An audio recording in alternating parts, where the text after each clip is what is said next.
Welcome to whistle.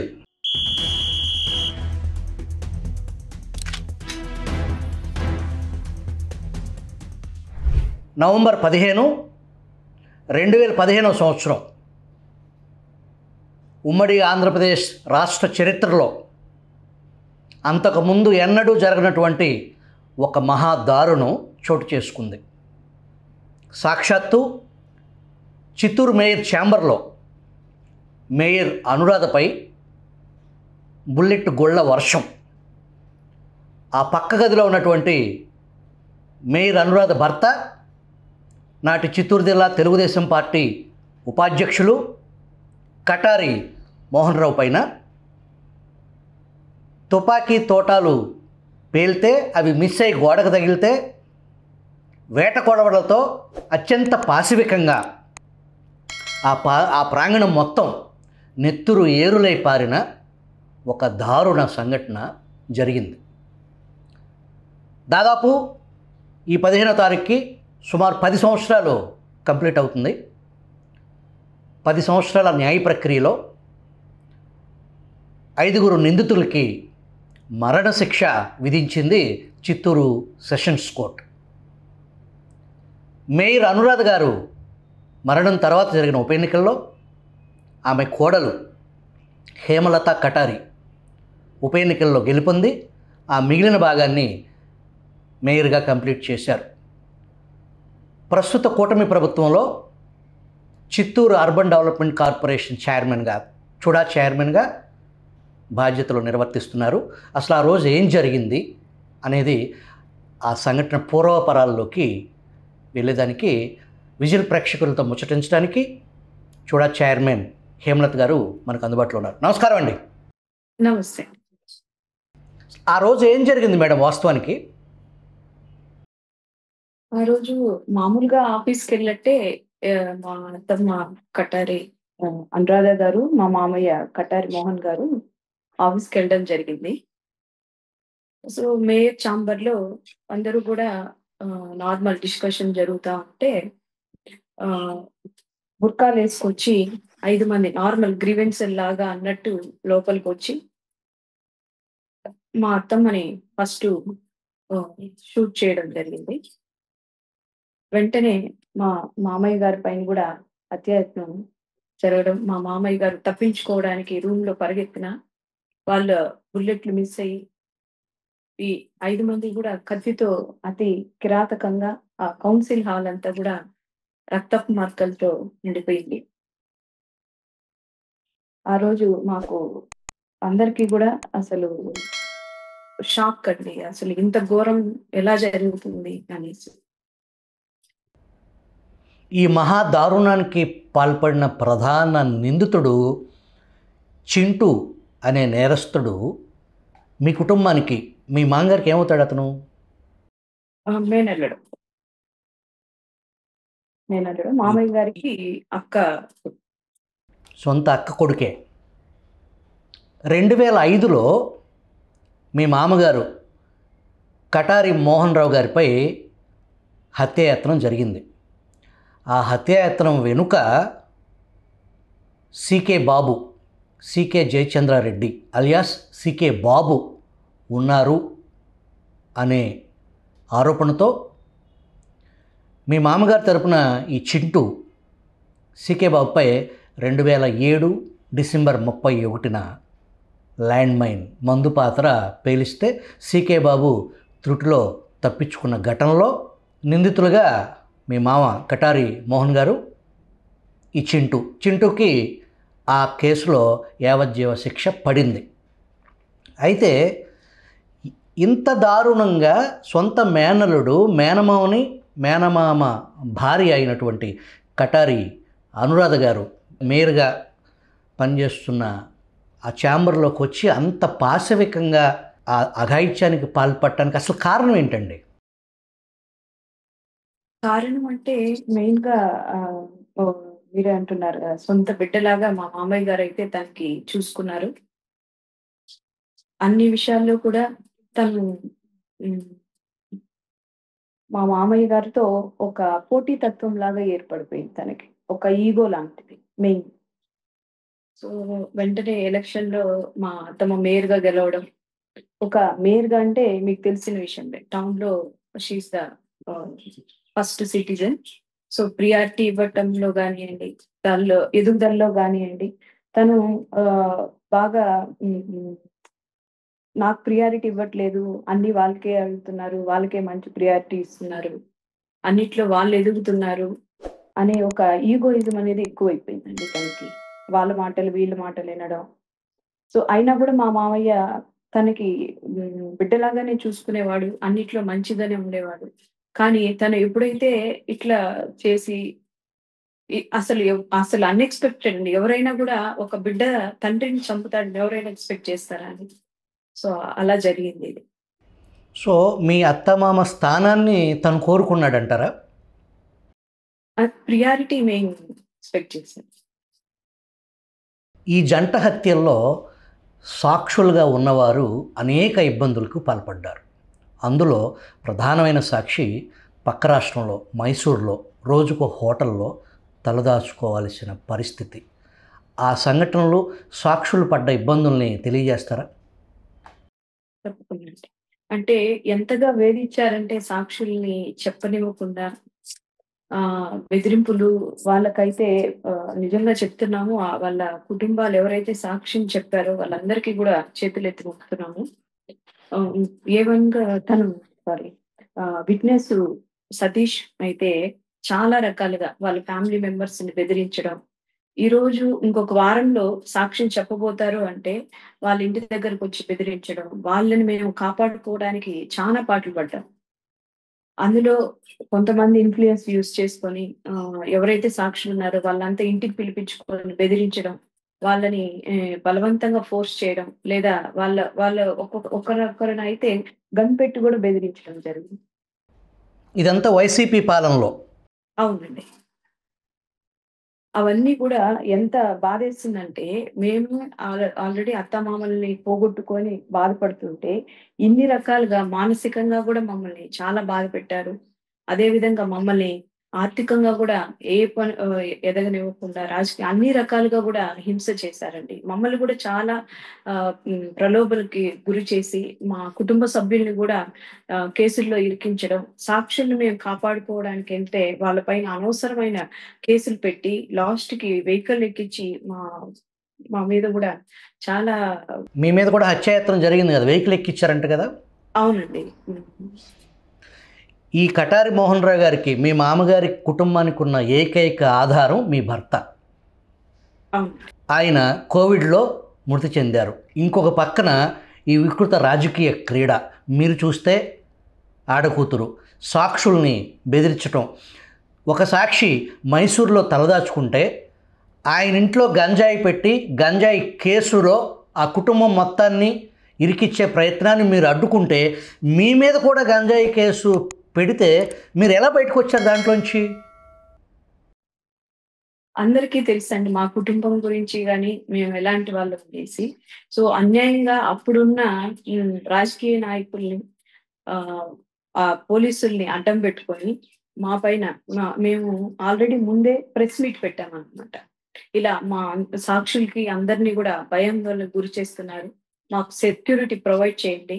మా కేస్‌ని మేము trial నడిపించుకోవాలంటే మా సాక్షులు అందరూ గూడా క్షేమంగా ఉండాలి. వాళ్ళకి భద్రత కల్పించండి అని ప్రెస్ మీట్ పెట్టిన నెక్స్ట్ డేనే ఎవరైతే మెయిన్ సాక్షులున్నారో వాళ్ళ ఇంటి దగ్గర పోయి గంజాయి సంచులు పోలీసు వాళ్ళే తీసుకెళ్ళి వాళ్ళ ఇంటి దగ్గర పెట్టడం. దాన్ని ఆపడానికి మా కుటుంబ సభ్యులు మేమందరం గూడా ఎళ్తే మేము పోలీస్ చీఫ్‌ని అడ్డుకుంటున్నాం. అతను ఏం చేయలేదండి. అసలు మీరే మేము చూస్తుండగానే తెచ్చి సంచులు మీ జీప్‌లో తెచ్చుకొచ్చి వాళ్ళ ఇంట్లో పెట్టుకొని మళ్ళీ తీసుకొస్తున్నారు. మేము ఇవన్నీ ఎక్స్‌ప్లెయిన్ చేసి మీరు చేసేది చాలా తప్పు అనేసి మేము ఆ పోలీస్ జీప్ ఏదైతే ఉందో దాన్ని అడ్డుపడడానికి మేము కూర్చున్నాము. కూర్చుని ఒక మహిళలు అందరూ ఉన్నాం. ఆడపిల్లలు అందరూ ఉన్నాం. మహిళలు అని కూడా లేకుండా పోలీస్ జీప్‌ని అట్లే మా కాళ్ళ పైన ఇలా ఎక్కించుకొని ఎళ్ళిపోయారండి. ఎళ్ళిపోయారు. మళ్ళీ హాస్పిటల్ అయ్యాము. తర్వాత మళ్ళీ కూడా మిగిలిన వాళ్ళని చాలా వరకు భయభ్రాంతులకు గురి చేసి మా పైనంతా గూడా తప్పు చేసింది వాళ్ళు. లాస్ట్‌కి మా పైనే మేము పోలీసుల్ని హత్య చేయబోయామని మా పైనే 307 కేస్ కూడా పెట్టారండి. మా ఫ్యామిలీ మెంబర్స్ అందరిపైన. అక్కడ రాజకీయ పెద్దలు మిమ్మల్ని పిలిపించి బెదిరించి మీరు అప్పటి అధికార పార్టీ వైసీపీలోకి జారాల్సిందే, వైసీపీలోకి చేరకపోతే ఈ సాక్షులకు కానీ ఈ కేసుకు సంబంధించి ఎవరికి రక్షణ ఉండదో, మీకు రక్షణ కావాలి అంటే, మీరు ప్రాణాలతో బతికుండాలి అంటే మీకు వైసీపీ తప్ప శిరోధార్యం లేదు, మీరు వైసీపీలోకి రావాలి అనే బెదిరింపులోకి పాల్పడిన మాట నిజమేనా? నిజమే అండి. చాలా వరకు ఫోర్స్ చేశారు. కానీ మేమెప్పుడు కూడా తెలుగుదేశం పార్టీ మా మామయ్య గారు ఎప్పుడు ఉన్నారు, ఆ రోజు నుంచి కూడా మేము ఎంతమంది ప్రోద్బలం చేసినా, మమ్మల్ని ఎంత ఇబ్బంది పెట్టినా మేమెప్పుడు కూడా తెలుగుదేశం పార్టీనే నమ్ముకున్నాము.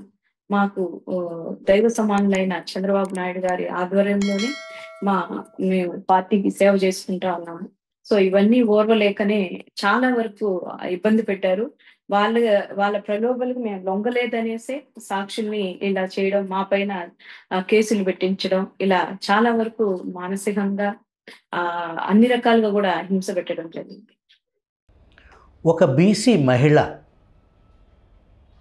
అత్తమామని భర్తని కోల్పోయిన ఒక ఆడగూతురు పట్ల, ఆ కుటుంబం పట్ల ఇంత నిర్దయగా, ఇంత అమానవీయంగా దాడికి పాల్పడుతుంటే అక్కడి పౌర సమాజం, అక్కడ వాస్తవ పరిస్థితులు, ఇటువంటి వికృత రాజకీయం నుంచి మీరు ఈ వచ్చే ఎన్నికల్లో మీకు రిలీఫ్ దొరుకుతుంది, న్యాయస్థానంలో రిలీఫ్ దొరుకుతుంది అనే నమ్మకంతోనే మీరు ముందడుగేశారా? 100% అండి. మేమైతే ఎంతున్నా భరించాం. అందులో అసలు ఇంత ఒక ఫ్యామిలీలో చాలా మంది ఏమంటే ఇంకా కటారి మోహన్ గారు లేకపోతే రాజకీయాల్లో ఇంకెవరు వీళ్ళ ఫ్యామిలీ ఉండరు. తర్వాత మా ఆయన ఇలా అయ్యేపాటికి ఇంకెవరు లేరు వాళ్ళ ఫ్యామిలీ నుంచి రాజకీయ పరంగా అని. అయినా మా కుటుంబ సభ్యులందరి సపోర్ట్‌తో నేను నిలబడ్డాను. అది కూడా ఓర్వలేక ఇంకా వాళ్ళ ఫ్యామిలీ నుంచి ఎవరు ఉండకూడదు అనేది ఒక పక్క రాజకీయంగా, మరొక పక్క ఇంత అన్యాయం జరిగి ఎవరు చంపారు అన్నీ తెలిసినా కూడా అలాంటి దుండగులకి, అలాంటి నేరస్తులకి సపోర్ట్ చేయడం చాలా చాలా బాధాకరం. కానీ అందరం కూడా ఎదుర్కొన్నాము కుటుంబం. మా పార్టీ సపోర్ట్ 100% ఎప్పుడూ ఉన్నింది.